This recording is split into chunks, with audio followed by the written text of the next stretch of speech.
up staffer. Matilda, Singin' Rose Kornbluth, lived for playdates with her best friend from Colombia, Shannon, who turned her on to Shakira, despite her do-it-all dad insisting at first, Shakira is a belly-dancing lounge act for Saudi royals on holiday, only for his daughter to fire back in her standard, hot-pitch, effortless fashion. Actually, Shakira is the most downloaded artist of all time, and those stats don't lie data. Feeling good about being dejected in the presence of such all-natural, sales starries, do-it-all dad, admitted defeat with playful, funny man charm by wrapping up a conversation he regretted getting into for the most part by now, saying back, I wish mama's hips concealed their ever widening reality already. Holla! Thank you very much! Do It All Dad also operated an IT staffing business, stand-up staffer from home, placing front-end developers, graphic designers, and now UX designers throughout the island of Manhattan. On stand-up staffer's business card was a long stage hook, like the one they would use at the Apollo on amateur night, except in this pic, a bearded millennial Mouseketeer stick figure hipster in glasses is getting hooked off into the loving, saving, life-enriching arms of stand-up staffer. The slogan for stand-up staffer on the card states, been talent hooking since Y2K. Before LinkedIn thought leadership post by Mark Cuban would make Jack Welch shake in his penny loafers made out of leprechaun gold teeth. At the same time, stand-up staffer had been talent hooking since Y2K before LinkedIn thought leadership posts by Mark Cuban would make him come across as a less transparent, fake news deep douchebag. Holla! Thank you very much! Do It All Dad was also a part-time open mic comedian in both LA and Manhattan before Matilda Singin' Rose Kornbluth was born. So his daughter, otherwise known as Striking Beauty, aka Grace in Motion, was bound to absorb her father's always-on, constantly pitching leanings. When Matilda was only 2, she could only string 2 words together, so her dual dad would mold around those limitations, understanding the always relevant adage, less is more, especially when you're in the pursuit of hooking a hiring IT director's interest in hearing about a hot-to-trot candidate over the phone out of the freaking blue without making any contact prior or intent on delivering a fumble-free first joke difference maker, which determines whether you score a semi-respectable set with enough momentous kickstarting oomph at another open mic in the East Village with 5 other struggling, aspiring stand-up comics stuck in their heads, rehearsing punchlines bound for comedic glory compared to your hack stabs at being professionally funny for 5 minutes straight at a time. Can I get a holla to break up my killer flow and for preaching the gospel? Long time. Holla. Thank you very much. Still, Matilda would always shine in the scripted lines her dad gave her to score last with at 2. So she grew up trusting her do-it-all dad's stand-up sales wisdom even more each day. Yeah, yeah, yeah! Chicago lives! Holla! Thank you very much! Do-it-all dad's favorite routine at the deli back in the day, when Matilda was only 2, was, hey Matilda, what did Tyson Chandler give the Knicks? And Singin' Rose Matilda Kornbluth would take the nookie out of her mouth and say, Bupkis, Daddy! Bupkis! Holla! Thank you very much! When Matilda was 5, her do-it-all dad enrolled his 5-year-old in acting camp despite prolonged protests from Mama, stating with huffy, annoyed disgust, but she can't even read yet. Do-it-all dad snaps back with, we'll watch Rocky 2 together for pointers. Holla! Thank you very much! Then the next summer, Matilda co-starred in 15 or more commercials uploaded onto YouTube for his stand-up staffer business, which later led to her do-it-all dad scoring a retainer staffing fee to place a VP of UX design for a new food tech startup, Foodie Friend for Life, based in the NoHo section of Manhattan, billing itself as a lunch matching service for single working professionals who wanted to network with new business contacts over a shared ribeye for two. Knowing your vegetarian girlfriend never would. Plus, you could write off these pricey, big deal conjuring lunches as a new business development expense. If you worked in B2B sales, account management for Madison Avenue, or as an associate editor for a major publishing business, to woo literary studs on the rise who weren't complete social spaz attacks off the page, who exuded more than 0.0 charisma off the page. So essentially, publishing editor executives in an ideal world wouldn't be going out of their way to impress more social spaz attacks, aka blah brain, awkward, witchy, perpetually dry, annoying, unhuggable cunts like Ann Coulter.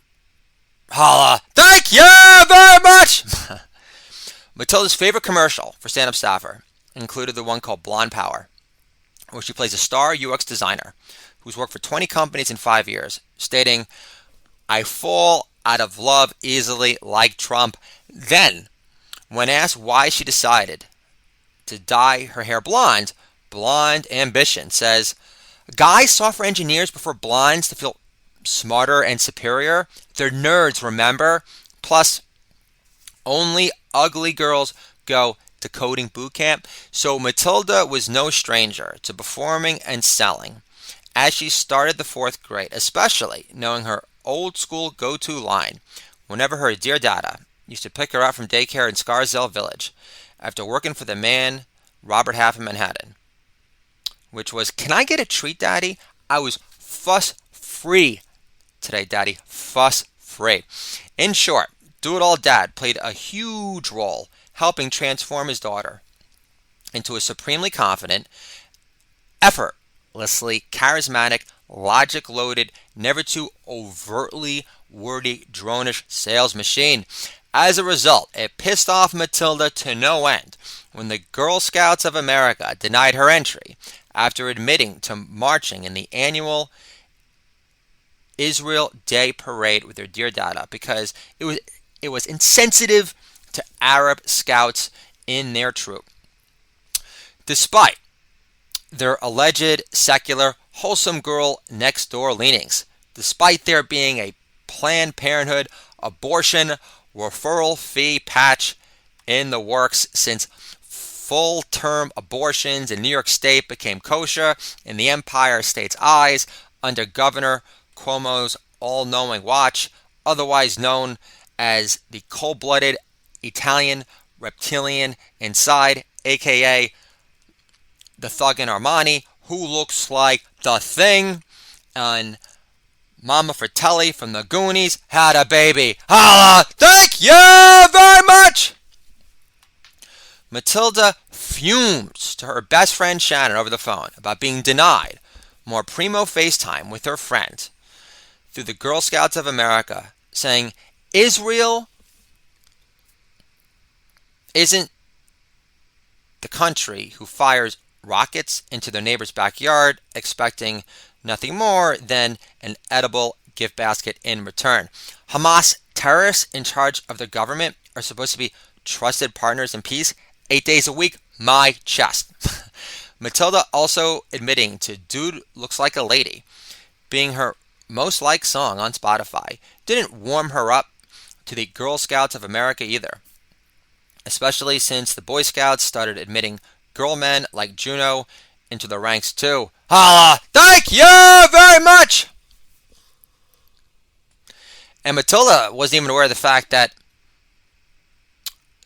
her Do-It-All Dad's first joke for his election year comedy special audiobook, Resist This, was a joke about the trans community freaking out over the song Dude Looks Like a Lady, which didn't make any sense to her dear dad at all whatsoever. Because in the song, Steven Tyler takes more than a peek, proclaiming with surging lust, "Oh, what a funky lady, and I like it, like it, like it, yeah." So to Richard Pryor, "Get over it already. Holla, thank you very much." Matilda singing Rose Kornbluth was intense on revenge now for being denied more FaceTime with her best friend in the universe, and launches Stand Up Sitter Club, an accelerated sales camp for kids, which unmasks the power of cold calling for those interested in scaling their babysitting business to the next level. Because of that, the head PTA mom calls a sit-down with stand-up staffer who runs his own IT staffing firm from home, who gave his daughter the idea of recruiting burnt-out goody two-shoes from the Girl Scouts of America in the first place. Matilda started her cold calling camp seminar lectures with lines such as, "Smartphones don't come with balls to make cold calls for you." And "You spend enough time on your ass doing more remote learning from home. The first rule of Stand Up Sitter Club is no chairs when cold calling." David Fincher and Chuck Palahniuk lives. Holla! Thank you very much! Now, the head PTA mom in charge of her local Girl Scouts chapter calls stand-up staffer to demand a sit-down, threatening to report his daughter to the Better Business Bureau for unfair recruitment practices, since Matilda's cold calling camp for kids depleted her group dry by offering commission-heavy rip profits. Babysitter sounds so passé. Matilda's stable network of enterprising babysitters were rebranded on LinkedIn as Creative Play Consultants, who were more enthralled by the idea of being able to pocket their commissions instead of just giving them to some faceless charity such as UNICEF, which, according to Doodle Dead, was just used as a front for the PLO. Anyway, holla, thank you very much! Because that's what his dad told him growing up too. Stand-up staffer meets the head PTA mom at a local coffee shop and says, "You can't knock my daughter's cold calling camp for kids. The only way to get ahead in life is to cold call yourself into strangers' hearts. I wasn't introduced to my wife of 10 years through a friend. I didn't swipe her over to my lap at a new cider bar opening in East Village.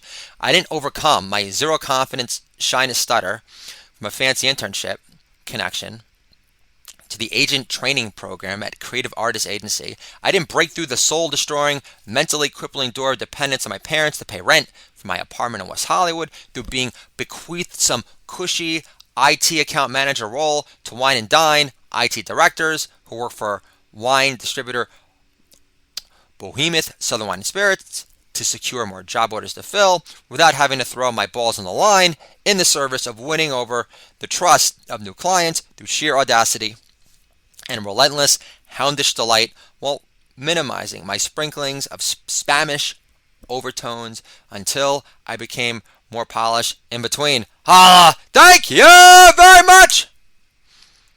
Stand-up staffer adds, "More importantly, your daughter, Maya, is making bank at stand-up sitters, earning hefty referral babysitter fees up the wazoo.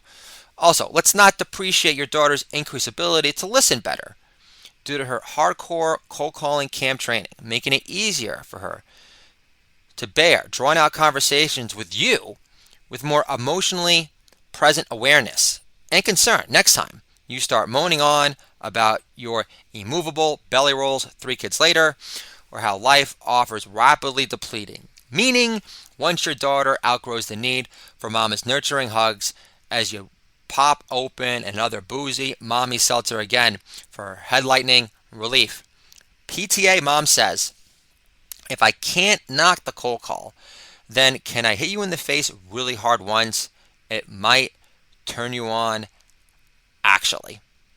The end. And I'll talk to you guys soon.